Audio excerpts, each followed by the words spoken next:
jago desain. Nah, cuman belum mengetahui apa sih itu visual hierarchy. Mungkin baru dengar atau mungkin baru tahu hari ini kan. Nah, nanti kita akan membahas itu dan pentingnya di dunia desain itu seperti gini. Oke, kita lanjut. Nah, untuk slide ini,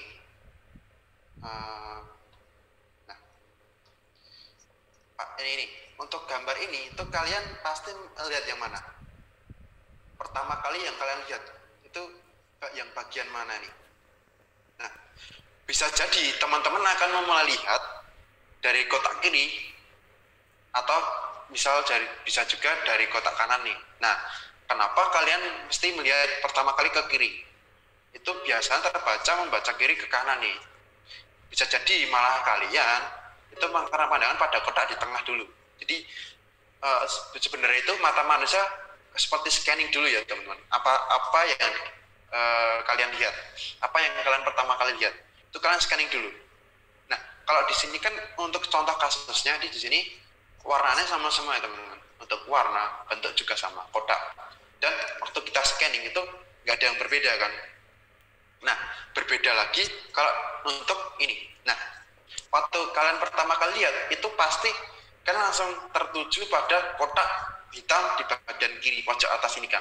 Nah, itu sebagai visual hierarchy, penerapannya sederhananya seperti itu ya teman-teman. Jadi, kenapa ini untuk warna hitam di pojok ini itu sebenarnya di dalam visual hierarchy itu menjelaskan informasi utama di dalam suatu desain. Nah, semisal desain kalian nih mengutamakan atau mementingkan visual hierarchy di sini, menggunakan visual hierarchy, dan apa terlebih dahulu yang kalian ingin sampaikan. Semisal kalian ingin menyampaikan atau di desain kalian itu suatu makanan. Nah, apa yang kalian headline itu biasanya nama makanan dulu kan.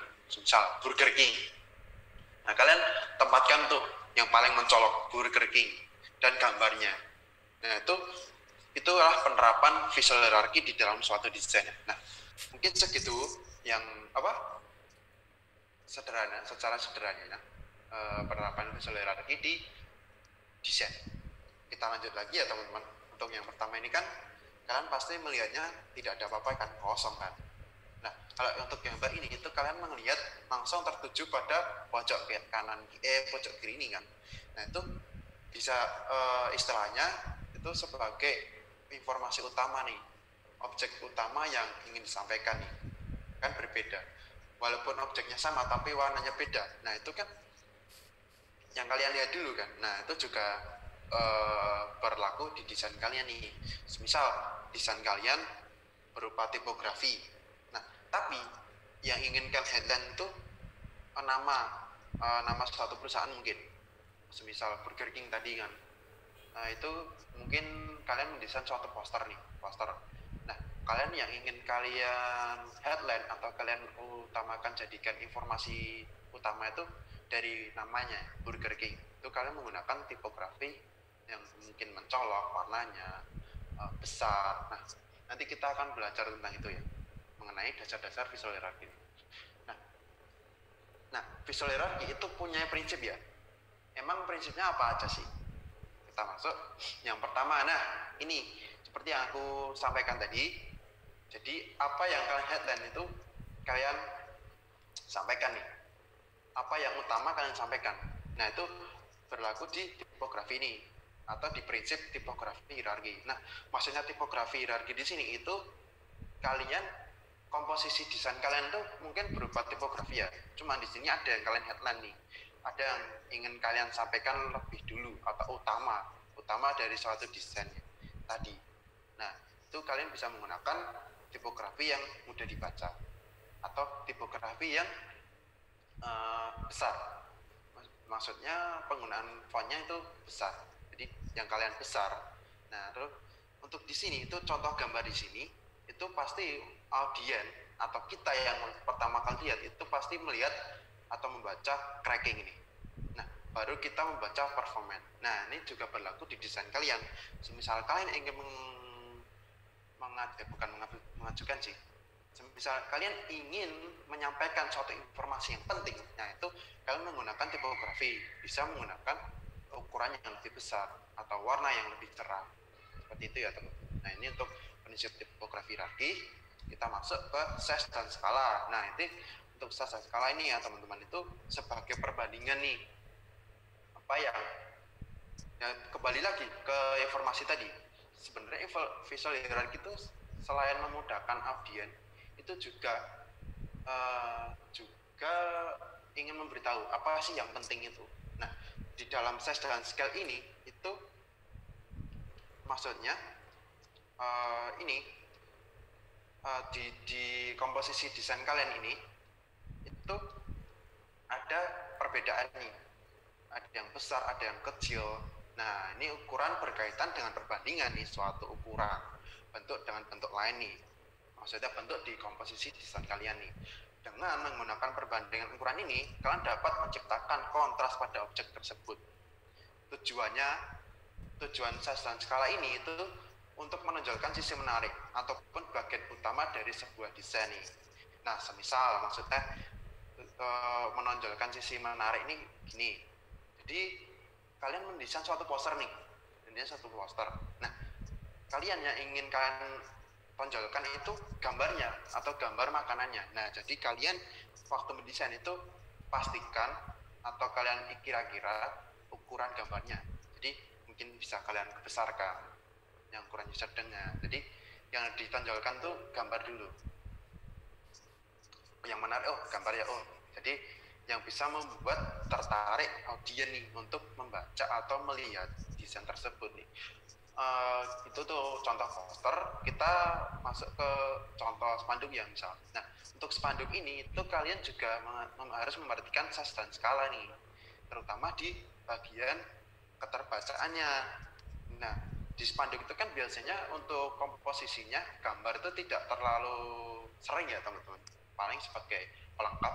Cuma di spanduk ini itu lebih ditekankan ke tipografinya. Nah, itu kalian bermain ukuran dan skala nih, kalian ubah ukurannya. Jadi apa yang penting dahulu tadi kalian bisa besarkan atau kalian bisa ubah ukurannya. Jadi biar apa yang ingin kalian tonjolkan itu tersampaikan ke audien. Nah, jadi seperti itu ya teman-teman untuk dasarnya. Nah, kita masuk ke color dan kontras nih. Oke, kemarin kan kita untuk hari Selasa kita membahas tentang warna ya. Pentingnya warna dan kontras di dalam suatu desain. Nah, warna dan kontras ini juga termasuk ke dalam visual hierarki ya teman-teman. Nah, di sini itu di dalam suatu desain warna itu sangat pengaruh sekali, terutama untuk menonjolkan informasinya. Misalnya untuk penggunaan warnanya ya. Waktu kalian melihat pertama kali ini, pasti kalian melihat warna kuning ini, where the it baca. Nah, lalu kalian melihat the orange, hip hop and punch. Nah, kalian baru melihat scanning lainnya, komposisi lainnya. Nah, itu warna itu sangat pengaruh sekali di desain kalian. Jadi selain kalian ingin menonjolkan desain kalian atau penggunaan warna di desain kalian, itu juga membantu di desain kalian itu informasi yang kalian ingin sampaikan nih. Nah, semisal di contoh website ini kan, itu yang ingin ditampilkan di desain ini itu logo dulu, logo dari suatu brand ini, we are the it, yaitu menggunakan warna yang kontras atau cerah. Dari kan ini komposisinya kuning sama hitam kan. Nah, itu ini memang dominan hitam, cuman kan untuk kuning ini lebih kontras kan. Jadi yang membuat audien itu tertarik melihat dahulu ketimbang melihat komposisi lainnya. Nah, jadi untuk penggunaan warna di desain itu penggunaan seperti itu teman-teman, terutama di visual hierarki ini. Nah, ini untuk contoh warnanya, kalian bisa menggunakan warna ini untuk kontras, biar bukan kontras sih, jadi untuk warnanya tidak terlalu ngejreng, tidak terlalu pucat. Jadi kalian gunakan warna-warna yang bisa menarik perhatian orang nih. Jadi kalian tidak hindari menggunakan warna hitam, hindari menggunakan warna pucat nih. Nah, kalian bisa menggunakan contoh warna ini nih. Oke, kita lanjut lagi. Kita masuk ke prinsip visual hierarchy, itu white space dan negative space. Nah, mungkin ada yang tanya nih dari teman-teman, loh, white space sama negative space apaan itu? Terus apa sih pentingnya suatu desain itu? Dan apa sih pentingnya untuk audien nih? Kenapa white space dan negative space itu penting sekali di suatu desain nih? Nah, kita akan membahas nih. Untuk yang pertama itu ada white space. Nah, untuk white space di sini itu merupakan jarak yang memisahkan suatu elemen dengan elemen lain nih di dalam suatu desain tersebut. Misal kalian ini untuk contohnya white space itu di sini nggak apa-apa. Oke. Untuk kan tadi white space adalah pemisah antar elemen-elemen di suatu desain kan. Semisal elemen tipografi, elemen ilustrasi, elemen objek dan sebagainya kan. Nah, itu gunanya white space di sini itu sebagai pemisah antara elemen-elemennya. Untuk contoh nih, the gray colors is under the black text. Nah, di sini itu ada objek, kotak, dan tipografi ini. Nah, gunanya putih di sini itu bisa menjadi pemisah nih antar objek-objek atau elemen-elemen dalam desain kalian nih. Nah, itu untuk white space di sini kan tadi sebagai pemisah kan, itu juga white space itu berguna untuk tempat istirahat audien. Maksudnya tempat istirahat di sini itu kalau kalian menggunakan desain yang penuh atau desain yang sekiranya tidak minimalis ya, tidak minimalis di sini itu komposisi desain itu rangkap padat. Nah, itu kan membuat audien kalian yang membaca itu kan jadi susah, harus scanning terus. Kalau desain kalian menggunakan atau itu ya, kalian desain kalian tuh mengutamakan white space. Maksudnya white space di sini tuh tidak harus backgroundnya putih ya teman-teman. Jadi kalian white space itu sebagai tempat istirahat bagi audien kalian nih waktu membaca atau menyerap informasi dari desain kalian nih. Nah, kalau desain kalian itu mengutamakan white space, jadi untuk objek kalau tipografi di website itu kan di tipografi mungkin untuk header, nah pasti kan tetap ada white space-nya. Nah, itu sebagai tempat istirahat bagi audien waktu menerima informasi atau membaca informasi di desain kalian nih. Nah, jadi waktu kalian mendesain itu pastikan kasih ruang untuk tempat istirahat audien kalian nih. Jadi jangan sampai kalian tuh mendesain rangkap, semisal workspace kan, itu workspace itu alat kerja kalian, space kerja kalian nih. Nah, kalian mendesain itu kalian penuhin komposisinya, kalian penuhin pojok sini penuh, sini penuh, tengah penuh, pojok penuh. Nah, itu malah membuat audien tuh lelah di sini, lelah membaca informasi di desain kalian nih. Nah, jadi utamakan white space ya teman-teman. Itu tadi untuk white space itu sebagai tempat istirahat, selain itu juga sebagai pemisah antar elemen-elemen di komposisi desain kalian ya. Nah, kalau di sini negative space itu sebagai pemisah dari kan tadi elemen kan. Kalau di negative space ini itu lebih ke pemisah ruang antar elemen dalam sebuah komposisi di sini. Nah, konsep semacam ini itu bertujuan untuk mengaburkan ruang di sekeliling objek agar mata terfokus pada objek tersebut nih. Jadi untuk negative space ini itu sebagai ruang antara elemen. Ini ada contoh logo ruang antar elemen negative space ini. Untuk contoh negative space di sini yang kotak hitam itu disebut negative space. Nah, itu sebagai pemisah antar elemen dalam suatu komposisi objek ya. Jadi kalau white space tadi itu pemisah antara elemen-elemen dalam desain, kalau di sini itu kalau di negative space itu pemisah antar objek-objek di satu elemen nih. Nah, itu perbedaannya white space dan negative space di sini itu. Untuk kegunaan negative space itu tadi sebagai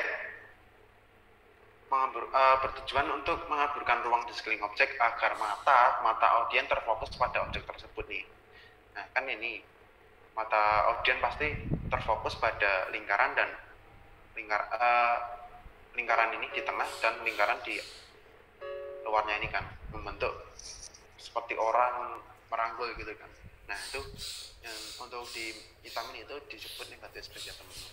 Biasanya negatif space di sini tuh digunakan pada logo ya teman-teman, pada logo yang bersifat minimalis, logo bersifat simpel seperti itu ya. Oke, kita masuk ke pattern. Kita masuk ke visual hierarchy pattern ya, prinsipnya.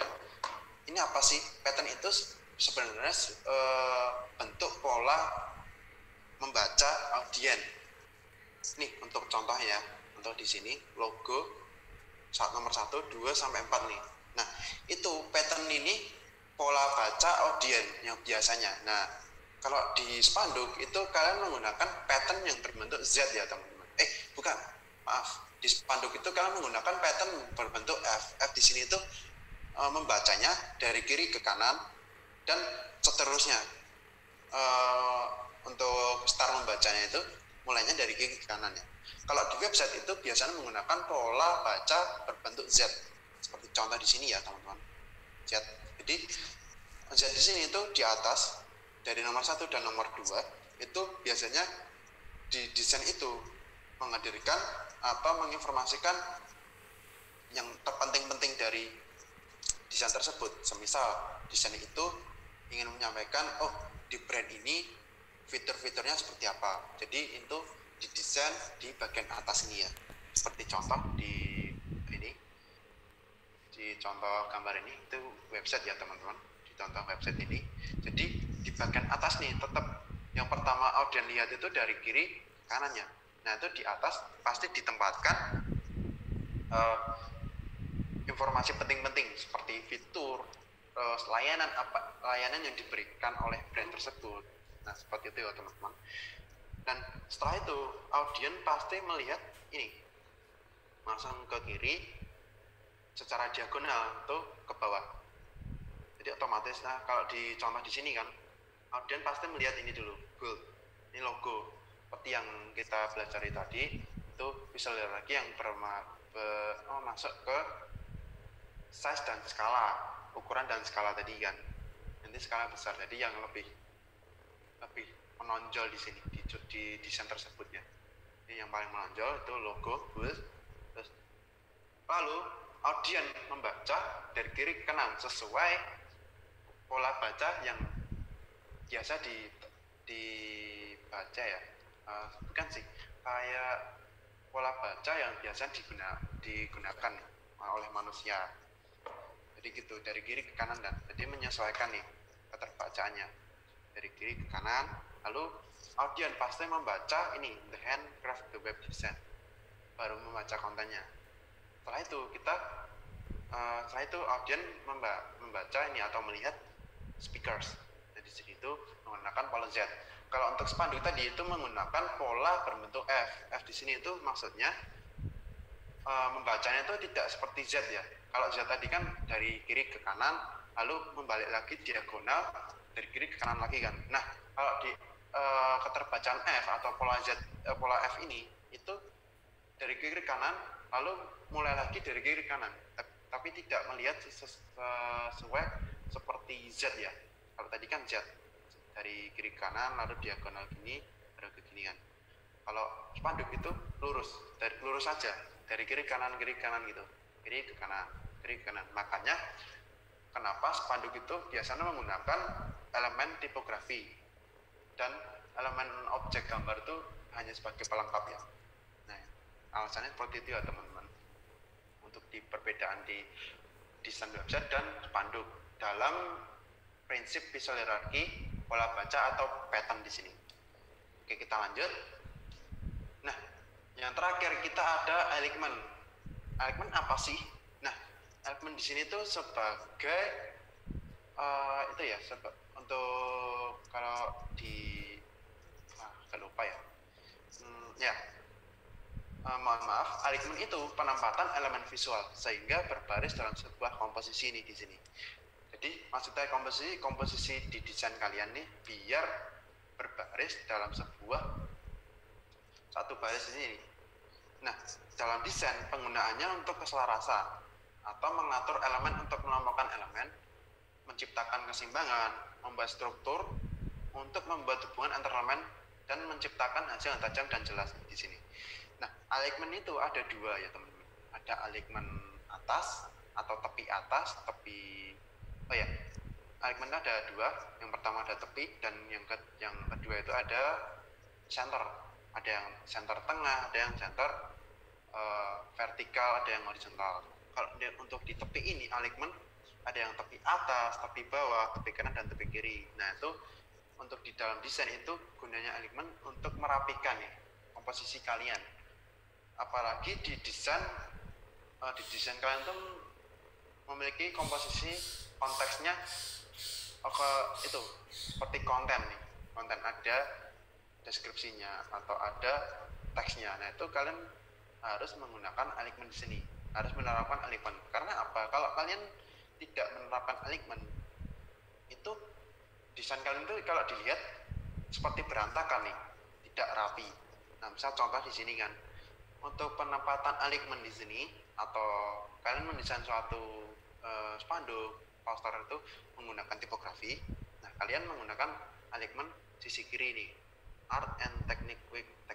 Nah, itu kan menjorok ke kiri kan, sejajar. Nah, untuk contoh yang alignment yang jelek itu seperti ini ya teman-teman, di konten ini di bawah ini yang kecil nih. Itu kenapa? Karena dari atas tuh miring ke bawah ya. Itu kalau bisa dihindari seperti ini ya teman-teman. Jadi kalian tetap menggunakan sisi bagian kiri, alignment tepi kiri kalau untuk paragraf. Nah, jadi seperti itu teman-teman. Itu pun juga berguna bagi objek-objek lainnya nih, semisal di gambar kalian. Untuk spanduk yang vertikal, banner vertikal itu biasanya penempatan gambarnya itu di tengah, di center. Bisa tepi atas, bisa tepi bawah. Tapi tetap penempatannya itu di tengah ya teman. Jadi tidak ke pojok sini, tidak pojok sini, tapi lebih ke tengah atau di atas atau di bawah ya. Itu bawahnya baru kontennya atau isi komposisi desain tersebut ya teman-teman. Nah, kembali lagi alignment di sini itu didesain, terutama di bagian desain website, desain spanduk. Nah, itu berguna sekali ya. Apalagi di spanduk itu panjang ya teman, panjang. Nah, dan banyak menggunakan tipografi daripada objek gambar ya. Nah, kalian menggunakan tipografi alignment yang dari kiri. Dan alignment dari kiri itu juga menyesuaikan kebiasaan orang membaca nih dari kiri ke kanan. Jadi informasi yang kalian sampaikan itu lebih tersampaikan atau lebih mudah diterima oleh audien. Jadi seperti itu ya teman-teman. Oke, jadi untuk materi kita hari ini seperti itu di visual hierarchy. Untuk teman-teman yang ingin tanya, silakan mengenai materi kita hari ini di kolom Q&A ya teman-teman.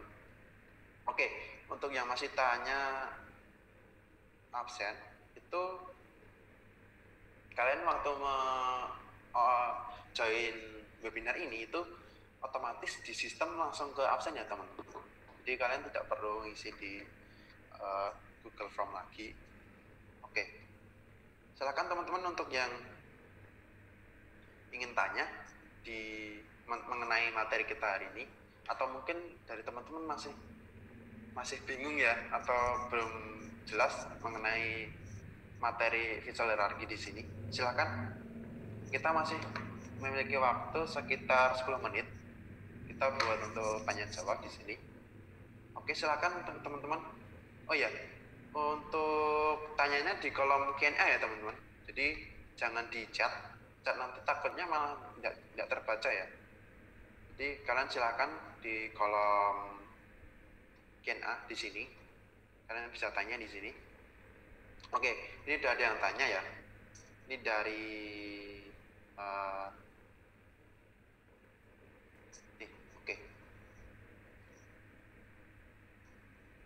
ini dari Kak Timbor. Kak, kalau kuliah untuk bisa menguasai bidang seperti ini harus ambil jurusan apa ya? Kalau kuliah kalian bisa menggunakan jurusan DKV juga bisa sih. DKV. Oke, ini ada yang tanya. Nah, ini dari Kak, nggak ada ya. Bagaimana cara mendesain spanduk dan cara mengukurnya?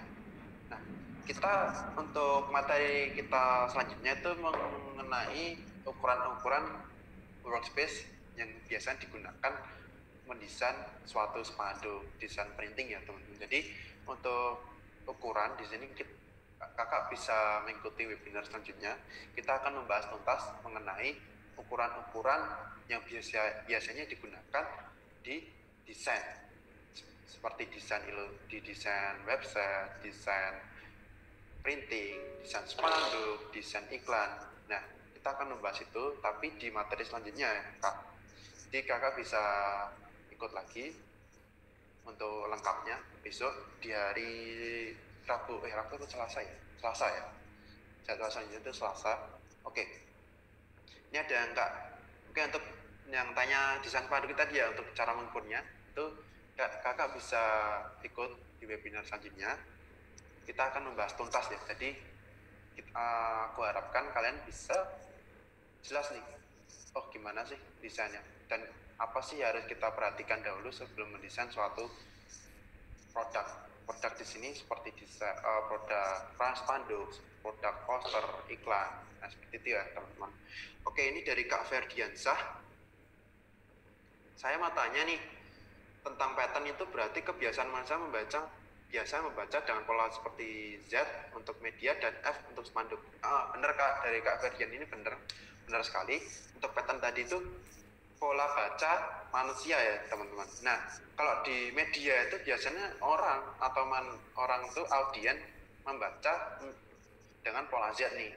Jadi scanningnya dari kiri ke kanan, terus lalu berdiagonal ke kiri, lalu ke kanan lagi, membentuk pola Z-nya. Kalau untuk spanduk itu tadi benar F. Jadi spanduk itu kan kebanyakan tipografi ya teman-teman. Tipografi, lalu itu juga mengikuti visual hierarchy itu mengikuti pola bacanya dan menggunakan pola baca huruf F. Jadi hanya dari kiri ke kanan, tidak seperti Z yang diagonal ke kiri. Dari kanan kan, itu pojok kanan ini, terus ke kiri ini. Jadi tidak. Kalau di media itu benar, atau di website itu dari kiri ini ke kanan, lalu ke sini.